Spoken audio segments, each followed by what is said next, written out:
Facebook and Instagram to talk about the topic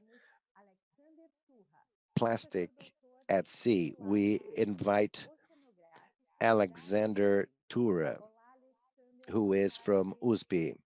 Good afternoon, Alexander. Good afternoon. Good afternoon, Alexander. Welcome. It's a pleasure to be here once again in this event to talk about sea litter. And this has grown significantly around the world, mainly in Brazil. It's a pleasure to be here. And I would like to start by talking about marine litter and what is forthcoming. And this comes after a series of events. So here I place these illustrations of the last events that I had the opportunity of being with you. And I would like to say that the topic is still the same. The photo is still the same, as you can see, but the situation is different. So this slide helps us understand that the marine litter topic has advanced in terms of its narrative and the strategies that have been developed over time. In this sense, we can see that there are great opportunities to move forward in this discussion, which is what I share here. This is the last slide that I showed in the last presentation. This was in the Guanabara Bay with this commemorative Coke bottle. So this shows that there is a problem down the road, but we also have an opportunity to deal with this issue and internalize this in the sector and try to be a protagonist and move forward in not having any more waste at sea and come out stronger in all senses. Towards this purpose, we need to understand that this topic has been discussed internationally and nationally. This is very clear for those who are following these discussions, mainly due to the creation of the ocean decade or science for the ocean decade for sustainable development. So this strengthens the guidelines set in 2014 so that we can understand what is happening at sea and try to find a solution for these problems. And among them, the marine litter is a constant. And here we see an international arrangement that has gained force over the years, which is the United Nations Environmental Assembly. From 2014 on, we have several resolutions. Until now, we have 4 resolutions that were elaborated specifically to talk about the solid waste at sea. These resolutions seek to guide member states regarding their activities, but also build knowledge that is structured so that we can take the next steps. And this is what I would like to address today. So, what are these next steps? And what does this have to do with our sector and how the sector can structure itself to move forward with this? On an international level, we have this movement led by the UNIA and within UNEP, which is the environmental program for the United Nations, they started to create this interactive platform for initiatives related to marine litter. This is part of a movement that starts in 2019 and generates this guide for the monitoring and assessment of plastic litter in the ocean. I was one of the authors of this report together with other colleagues, and here we set the basis to expand the monitoring actions and assessment of marine litter in different countries, not just monitoring activities, but also fighting activities to this problem. These were mapped in this platform called this digital platform. And Brazil, as you can see here, is the country that had the highest number of records in this platform. This was a great effort that I expanded here in the country through several contacts that I have within the university, together with the private sector, the third sector, and government, to illustrate this in a more evident fashion.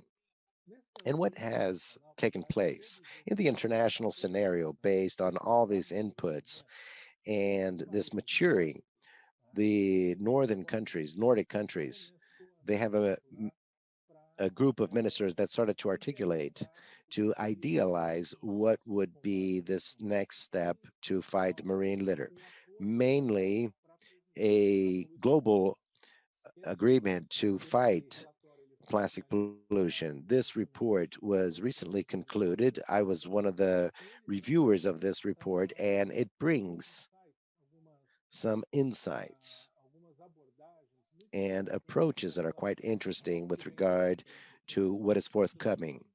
And it's important for the sector to know of this. Basically, we have three approaches to fight marine litter. One of them is to reduce plastic litter in the oceans. This is a great goal that we seek. The second aspect is sustainable management of waste. This is a very important element of this process that makes litter to reach the sea. And third, sustainable consumption and production throughout the plastic life cycle. And this is completely aligned with the Sustainable Development Goals of the UN. The format and principles of this agreement need to be agreed upon among countries, including Brazil. Brazil needs to place itself formally regarding this issue, and it could be binding, voluntary, or hybrid obligations. Everything indicates that we will have a binding agreement. So whatever is decided there needs to be done by the signing countries. And the principles are being seen as inclusive, so it cannot be discriminatory. We cannot create unnecessary obstacles for commerce and create international standards and be transparent. I have discussed a bit in these forums regarding the view of Latin America and the Caribbean, mainly in these cities, to have an agreement that is fair with regard to the peculiarities of each region, both in terms of generating waste as well as the available technologies, as well as technological transfer, which is fundamental to be promoted in case this treaty is sanctioned. So, what do we have in terms of paths that are being discussed or suggested under this scope? This comes as a result of the work done by a group of specialists in marine litter that that helped UNIA in this discussion. And I was part of this group indicated by the Ministry of the Environment and later of the Ministry of Technology. So we have the extended responsibility of producers, the approaches of the polluter payer principle, supply of information regarding adverse impacts of several products, waste management practices, including the export and import of recycled waste, design, durability, repairability, and recyclability of products, including the need of multiple use plastic when compared to single use plastic, and polymer and additive management. These are possible pathways for instruments to address this topic. It's fundamental that the sector identify these elements and understand how it can contribute and eventually abide to the governmental decisions as to how these documents will be proposed in this international agreement. Towards this effect, we have along this path some actions that have been done in Brazil in line with this international discussion. Brazil recently in 2019 published its national plan to fight marine litter. So here we have some guidelines besides the importance of adding actors from different sectors. We also have the strategic plan for monitoring and assessment of sea litter as a way to create a path that is structured and converging among different actors, not just to fight, but before this, to understand this problem of sea litter. This was sponsored by the Norway Embassy, together with the state of Sao Paulo, and together with us. So these initiatives, they bring an internalization process for these paths and national public policies. Just like in the international scenario, we want to formalize these paths. In the national scenario, we also want to do this. So in December 2020, we published the review of the solid waste plan with 5 goals focusing on this. So we have fishing nets, and second, we want to implement this collaborative platform and the KPIs for the PMOM. And third, we want to include environmental public policies like conservation units and also hydrographic basin issues. So take this also to other discussion spaces. And fourth, we want to create a strategy of governance for sea litter, thinking of institutions to make decisions, and also thinking about institutions to manage the data. And finally, create a plan to fight sea litter in the state of Sao Paulo. So these are already being placed into practice. This summarizes the section of this report that brought this space indicated here in this central line, seeking a scenario in which we are able to prevent this type of contamination. So the loss of these products to the environment. And with this, we have 3 moments, a short, mid, and long term to be sought. So 25, 30, and 35. So this is an ongoing process. And what you see here, this was built with the participation of the private sector initiative, mainly regarding the plastic sector. So this is a converging process that is quite participative that will help the state of Sao Paulo to fight this loss of material, mainly plastic, to the sea. As a background for this discussion, we have the SDGs, mainly number 14, which has to do with water. We had the Ocean Conference, which took place in 2017, which brought a series of voluntary actions, including on behalf of Brazil, based on this great challenge. And then we have the United Nations Decade of Ocean Science for Sustainable Development. With this, we consolidate a great articulation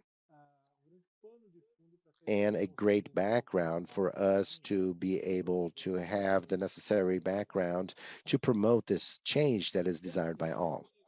Towards this effect, we are seeking in this discussion to integrate what we call science and society, or science and action, and science and public policies.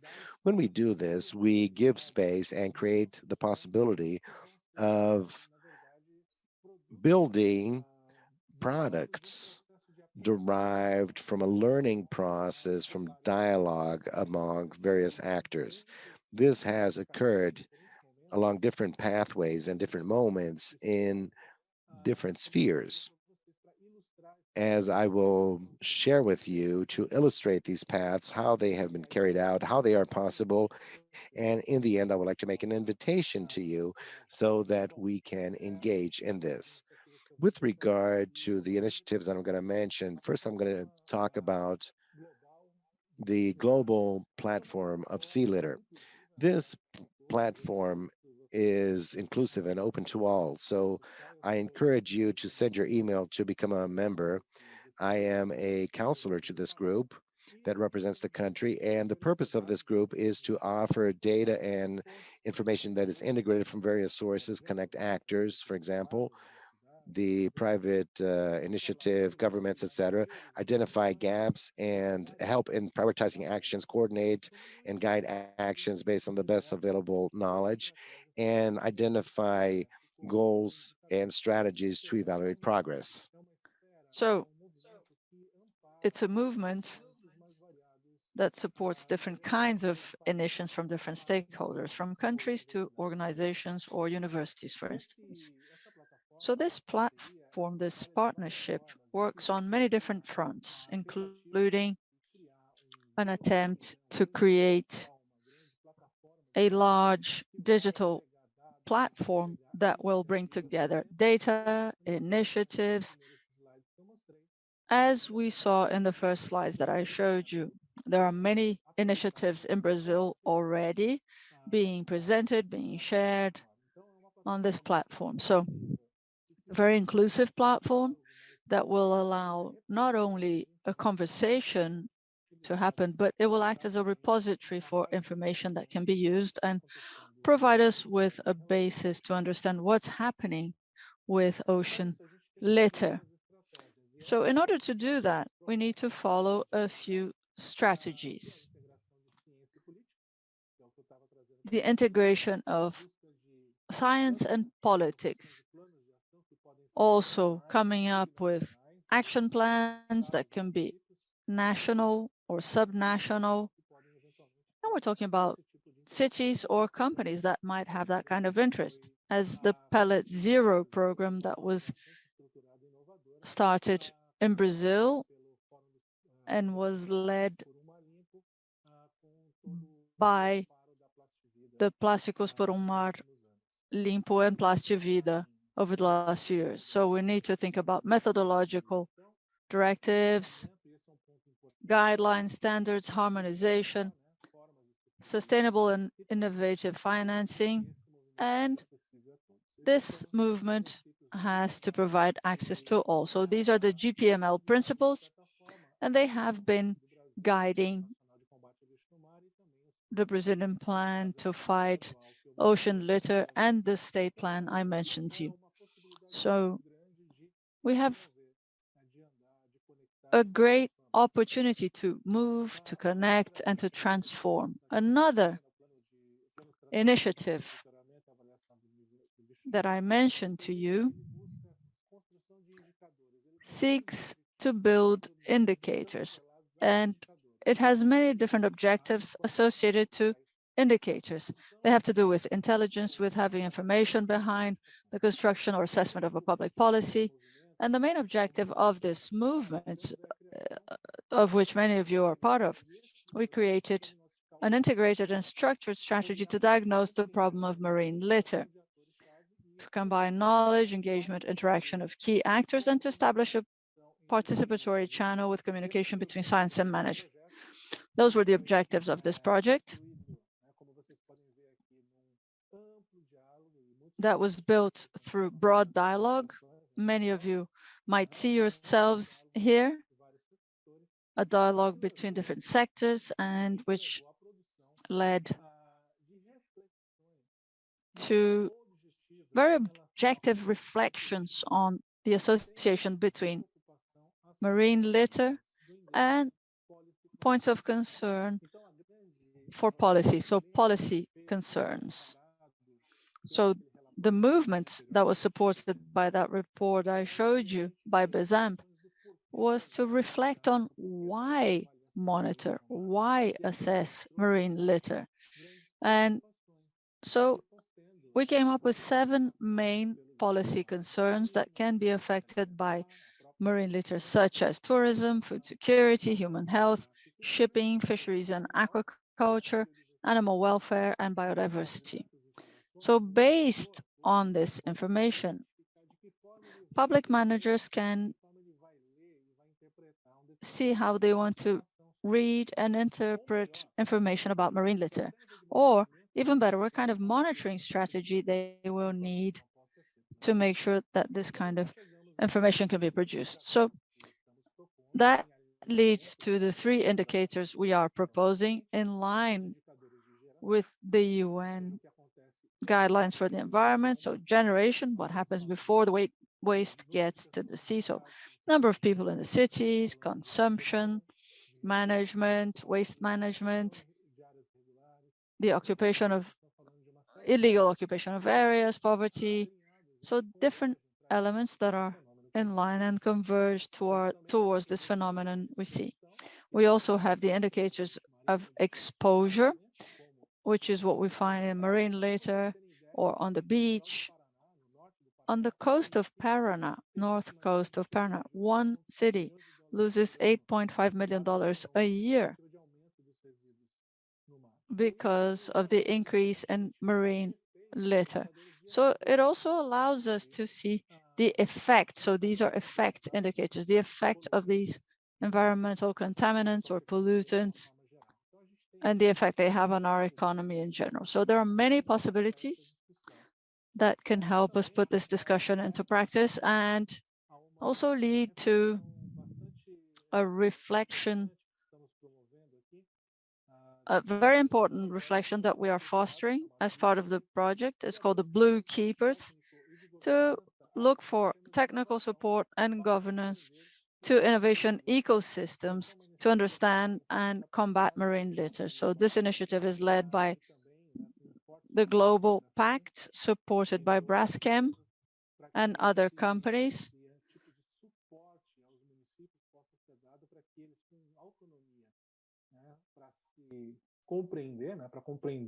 To understand the reality of what happens in their territory and access to the technical aspects to the solution so that they can effect change. Blue Keepers has different ways of operating emergency initiatives, diagnosis, proof of concept, so pilot projects, or an assessment approach to validate the process, solutions and gains of scale through knowledge, which is cross-cutting to all of these fronts. This is a very strategic initiative to promote these paths forwards. Here we have some details about how to remove waste from the environment through barriers, for instance, while other information is produced in this diagnosis so that we can match the diagnosis with potential solutions and start putting it into practice in some cities so that it can be assessed. The key learnings can be assimilated and it can then become a product to increase scale and be used by a municipality somehow. So that's what this project is about. And lastly, there is another alternative that's very important here, which is based on dialogue and communication, understanding waste. This started in 2016. It operates on different fronts and through different actors, students, professors, different types of approach, from workshops to lectures to field activities. So it's an interesting activity because it seeks to strengthen an understanding of the issue so it's not treated superficially, but in depth and to find the best way to put these solutions into practice. And there are some elements that make this concrete. We have this comic book. It's available in Portuguese and in English. It will be available in French soon. We also have marine litter from understanding to solution. This is for educators or continued education. And we have for different partnerships like Vida. It was a free course through the University of São Paulo. 900 people attended it. Unfortunately, we have a limit on the number of people, but we'll still have many people attending. We hope to qualify teachers and educators so that we can have more capillarity on these fronts, so that we can build the basis for this understanding so that the country, not only the private initiative, but all sectors can position themselves in light of this new reality of the UN Program for the Environment. And we have many different initiatives that are translated into smiles. As you can see on these pictures, we have opportunities to build a new view on the matter. So a strategic and well-structured view. So my message to you, considering the zero pellet program, PMAUM, for a clean ocean, understanding waste, the GPML and Blue Keepers. I don't know why Blue Keepers isn't up here. It should be up here. This is a call and an invitation so that you will take part in this co-construction and so that you become a part of these many movements to increase this action, to share your own actions, which I'm sure are many, so that we can really build this way forward to fight marine litter. My last message is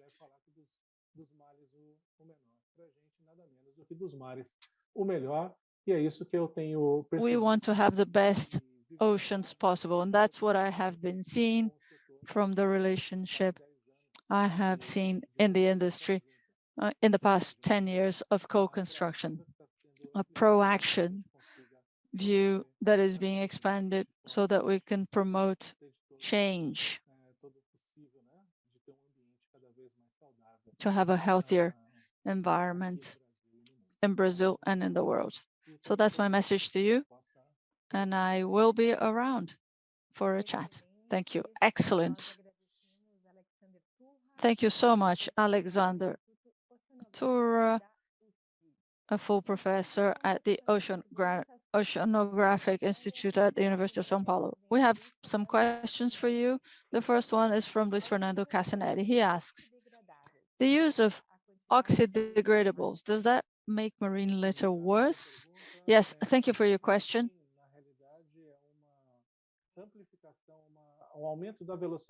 What happens is it speeds up the formation of microplastics because it fragments more quickly, and that leads to a faster formation of microplastics because polymers aren't necessarily degraded. So the main problem associated to that kind of problem is the feeling people get that it would be less aggressive to the environment or less harmful to the environment, but it's not true because that's not really what happens.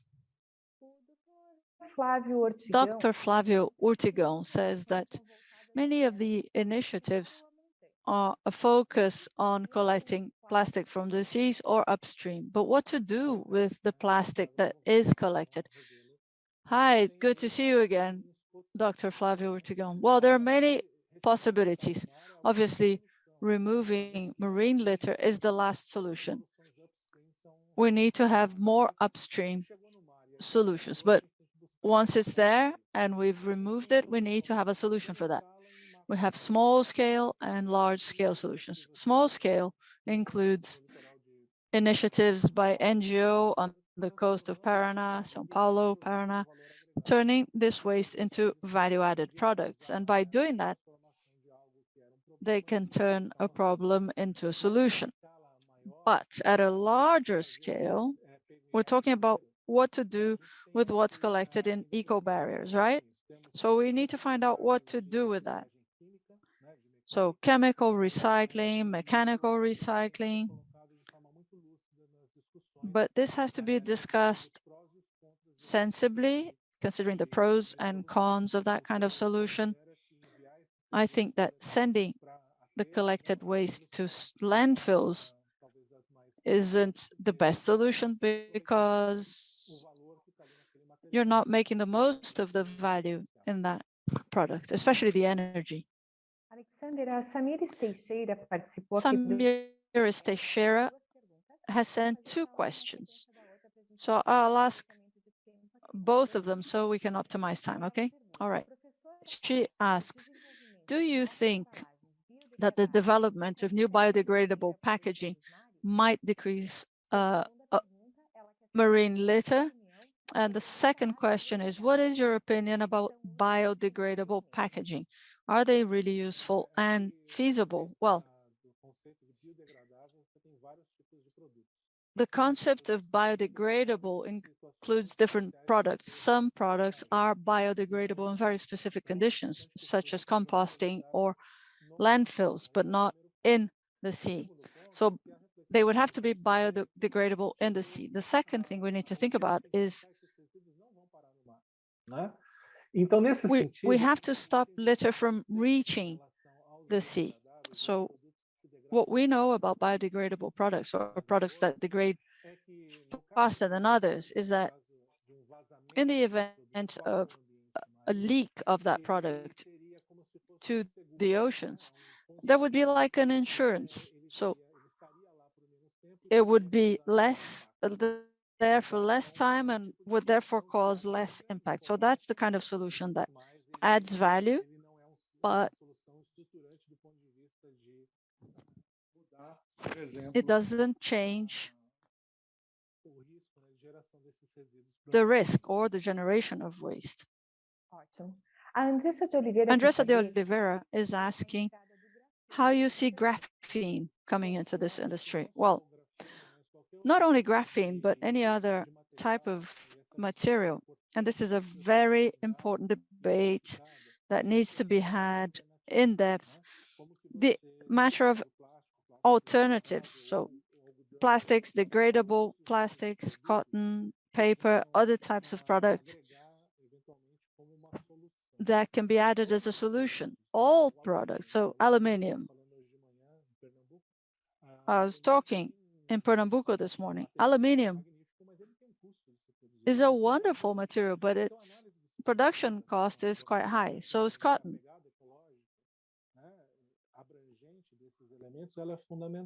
So you need to look at the ecological footprint of these products.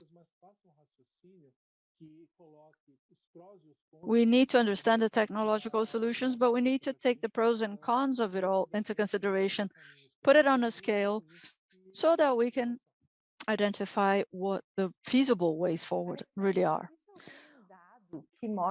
Alexander, is there any data that shows the proportion between the plastic that is disposed of in the seas that comes from packaging compared to fishing waste?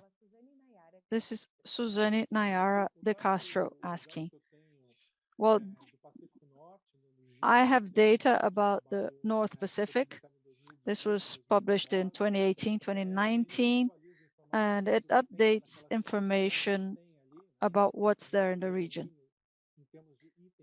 In terms of fragments and items, we don't know where they came from, but the biggest items that haven't been fragmented yet, the heaviest, about 40% of the weight that is found there are fishing implements, especially fishing nets. Fishing nets are a huge problem, not only because of their fragmentation over time, but also because they continue to fish animals and fishing resources that the fishing community will no longer have. So it's a very important item with specific mechanisms to be fought using satellite-based tracers for people who lost their nets and want to find them after a storm, and also so that people don't leave their old nets behind. So this is another opportunity that needs to be developed in Brazil. Great, Professor Alexander. Thank you so much for joining us, and thank you for your participation in the 4th Brazilian Plastic Congress. And I'll see you at 5 o'clock for the debate. If you'd like to use simultaneous translation, please select the language you'd like to listen to on the top left-hand corner. The attendee guide, as well as a copy of the presentations, are available in English at the cbplastico.com.br website. Also, make sure you answer our quiz. Which straw would you choose? Select your choice, and you will find out the answer at 4:20 p.m.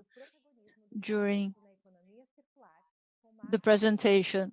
Plastic as a Key Player in Circular Economy by Marcos Iorio, here at the Jackie Siekierski Room. And also, make sure you check out the information about the awards being offered by the fourth CBP to attendees. And don't forget to subscribe to the Brazilian Plastic Congress Club and follow us on social media, LinkedIn, Facebook, and Instagram.